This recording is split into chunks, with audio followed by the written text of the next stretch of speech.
Hi there, folks. The transfer window continues to bring more and more amazing deals while we continue to filter the most interesting ones just for you. So give this episode a like and subscribe. Let's get the show on the pitch. After his 2-year deal at PSG expired, Real Madrid legend Sergio Ramos has been given the green light to a transfer to Al Ittihad, who already managed to acquire Karim Benzema and N'Golo Kante this summer. Al Nassr, who have Cristiano Ronaldo, Marcelo Brozovic and Sadio Mane in their squad, have defeated Al Hilal in the Arab Club Champions Cup final. The victory marks Ronaldo's first trophy after moving to Saudi Arabia. Kylian Mbappe, Neymar Jr. and Marco Verratti were all ruled out of the squad for PSG's Ligue 1 season opener against Lorient yesterday. All of them are likely to part ways with the Red and Blues. Harry Kane made his debut on his very first day in Munich. The Englishman came on as a substitute in the 63rd minute of the German Super Cup fixture against RB Leipzig. Right-back Joachim Mella has switched from Atalanta to VfL Wolfsburg for €12 million. The Dane penned an agreement valid until the summer of 2027. Arsenal's latest signing, Jurrien Timber, went off injured during his Premier League debut against Nottingham Forest. At the very beginning of the second half, he was substituted by Takehiro Tomiyasu. Inter Milan defender Robin Gosens will join the Champions League debutants Union Berlin. The Nerazzurri will receive €15 million for the deal. Real Sociedad want to sign Arsenal left-back Kieran Tierney on a season-long loan, though the Gunners are insisting on a permanent transfer. Negotiations are still ongoing. Jude Bellingham has netted a goal in his very first appearance for Real Madrid. The English teen made the score 2-0 in the La Liga fixture against Athletic Bilbao. Olympique Marseille legend Dimitri Payet, who's currently a free agent, will pursue his career at Brazilian side Vasco da Gama. The parties have almost reached a common ground over the transfer. Tottenham Hotspur are planning to recruit Ghent's top striker, Gift Orban, for £20 million and then sign Ivan Toney in the winter, as the latter is now banned from football after accepting breaking Football Association betting rules. PSG centre-back Abdou Diallo will soon move to Qatari club Al Arabi. This move will be presented as part of Qatar's campaign to improve ties with Senegal. Luton Town have scored their first ever Premier League goal. During the game against Brighton Hove Albion, Carlton Morris had successfully landed a penalty kick. Inter Milan are looking for a new centre-forward and are choosing between Eric Maxim Choupo-Moting from Bayern, Marco Arnautovic from Bologna and Mehdi Taremi from Porto.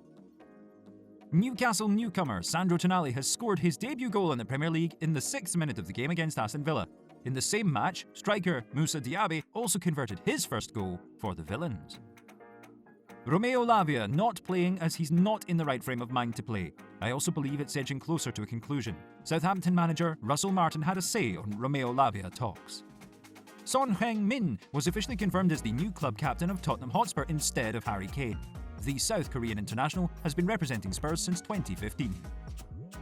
Aston Villa first-team centre-back Tyrone Mings has suffered a serious injury during the clash against Newcastle United and was stretched off the pitch midway through the first half. Fiorentina have secured the services of River Plate's top scorer, Lucas Beltran, for €25.5 million. This is the highest sum ever spent by the Tuscans.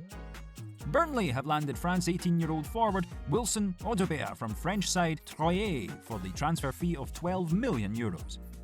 AS Roma central midfielder Nemanja Matic will soon join Rennes. The French side will pay €2.5 million and the Serb is expected to leave his signature on a 2-year contract.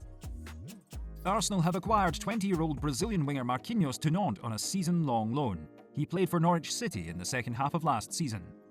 Newly promoted Sheffield United have taken Dutch defensive midfielder Gustavo Hamer from Coventry City. Chelsea have put to bed the chance to sign Tyler Adams from Leeds United this summer after medical tests revealed his hamstring injury could keep him out for another 4 months. PSG and Galatasaray have almost reached complete agreement over Leonardo Paredes' departure, but the Argentine midfielder is eager to complete a return move to AS Roma. Former Wolverhampton Wanderers and Barcelona player Adama Traore has joined Fulham on a free transfer. To celebrate signing the speedy winger, the Cottagers uploaded a photo of a bottle of Johnson's baby oil. The Premier League and Saudi Arabia are ruining the transfer market, stated La Liga president Javier Tebas. Olympique Marseille midfielder Ruslan Malinovsky will return to Serie A. Bologna and Genoa are both interested. Inter Milan will buy Monza's left-back Carlos Augusto for €13 million. The Brazilian is meant to replace Robin Gosens in the squad. Manchester United have opened talks with Benjamin Pavard and his entourage, though Bayern Munich have yet to give the green light for the deal. Xavi on Neymar and Vitor Roque. I already said that the market is open until August 31st, so my focus is on Getafe. I can't say anything else. Vitor Roque? He's already our player. He will join in January if there is no news. Marco Asensio, Giancarlo Ramos, Lee Kang-in and Manuel Ugarte, Lucas Hernandez and Milan Skriniar all made their PSG debuts against Lorient. Xavi on Ansu Fati. I'm very happy with Ansu. He's the legacy of the club in the present and the future. And from here on we will decide until August 31st. I can't guarantee anything until the market is open. Manchester City have offered Ron €50 million for winger Jeremy Doku, who is set to replace Riyad Mahrez. Fenerbahce have reached an agreement with Olympique Marseille regarding the signing of Turkey international midfielder Cengiz Ünder. Yesterday we saw the first intense match days finally taking place in 3 top leagues at once. Arsenal got off to a great start against Nottingham Forest. Nketiah was the first to score after a magical backheel pass from Martinelli. Then Bukayo Saka doubled the advantage with a long-range shot before the break. However, 10 minutes before the end of regular time, Anthony Elanga renewed the intrigue with his debut goal for the Foresters.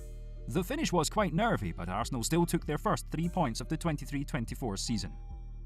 The rollercoaster ride of a game was delivered by Newcastle United and Aston Villa, who slotted 3 goals in 16 minutes. Sandro Tonali and Moussa Diaby netted their debut goals from a few metres away, while Alexander Isak succeeded to put the Magpies ahead. After the break, Eddie Howe's side went on to completely demolish the Lions. Isak scored a brace, then Callum Wilson and Harvey Barnes' shots finished off their opponents. Bayern were once again embarrassed under the tutelage of Thomas Tuchel. RB Leipzig thrashed the Bavarians on their own pitch in the battle for the German Super Cup. Even the debut of Harry Kane, who simply had no time to show anything special, did not save the Munich team from the disastrous performance. On the other hand, Dani Olmo has become the hat-trick hero for the Red Bulls. In the first half, he scored after a corner kick and sent the ball through Ulreich right after dribbling past a couple of defenders. In the second half, the Spaniard converted a spot kick into the third shot. What do you think? Will Tuchel last long in his position? Meanwhile, Cristiano Ronaldo helped Al Nassr to make a great comeback. The legendary Portuguese slotted a brace in the Arab Champions Cup final, despite the fact that the Knights of Nad had only 10 players on the pitch. In the 74th minute, CR7 equalised the score and, as luck would have it in extra time, proceeded to bring his team a trophy that visually resembles the World Cup one. Among other things, we had the first game of the renewed PSG squad led by Luis Enrique. Shockingly enough, they did not manage to beat Lorient at home, despite having 75% of the ball possession. PSG only had 2 shots on target, which was definitely not enough for success. Despite all rumours, Kylian Mbappe was still present at the stadium with Ousmane Dembele. Real Madrid started off the season with a very convincing victory against Athletic Bilbao. Rodrigo didn't leave any chances to Unai Simon already in the first half, and Jude Bellingham did an impressive job at tapping the ball over the opponent's goalkeeper after a corner kick. However, there was bad news for Real Madrid too. In the second half, Eder Militao had suffered a serious knee injury and left the pitch in tears. Real Madrid still decided to take a new goalkeeper in order to replace the injured Thibaut Courtois. According to Fabrizio Romano, the Whites have already agreed with Chelsea to sign Kepa Arrizabalaga on a season-long loan with the option to buy. For the sake of an opportunity to perform at Real Madrid, the Spaniard blocked negotiations with Bayern, which were already on the finishing line. Kepa decided to quit Chelsea after the Blues landed Robert Sanchez. Los Blancos wanted to sign Kepa back in 2018, but then the deal was blocked by Zinedine Zidane. The Moises Caicedo transfer saga is coming to its logical conclusion. Chelsea have reached an agreement with Brighton for the amount of €110 million plus add-ons. Thus, the Ecuadorian will become the most expensive football player in the history of the Premier League. Wow. Chelsea had agreed personal terms with the midfielder back in May. Caicedo will pen a deal valid until the summer of 2031, with an option to extend for 1 more year. Caicedo was also claimed by Liverpool, who tried to snatch him out from Brighton at the last minute, though the player eventually rejected the Reds' offer. Caicedo wants to play only at Chelsea. Liverpool plans to seal 4 more new names before the transfer window closes. The club board is even willing to allocate another £164 million to Jurgen Klopp for this matter. The top priority still lies in Romeo Lavia, whom Chelsea also actively wants to take on board. Besides Lavia's candidacy, Klopp hopes to strengthen the defensive midfield area with Kefren Turam. Following these transfers, Liverpool will switch to Borussia Dortmund's Donyell Malen and Bayern right-back Noussair Mazraoui. Manchester City right-back João Cancelo is 1 step away from joining Barcelona. Clubs got well advanced in loan with the right to buy talks. Cancelo himself really wants to play with the Catalans. Still, if Barca actually brings Cancelo to Camp Nou, it would make Bernardo Silva's move an impossible deal. Man City will not allow 3 of their players to end up at Barca in 1 summer window. Earlier on, Ilkay Gundogan was the first to follow this route. Guys, check out our other projects and watch new cool videos. Enjoy! Thank you all for your attention and see you next week.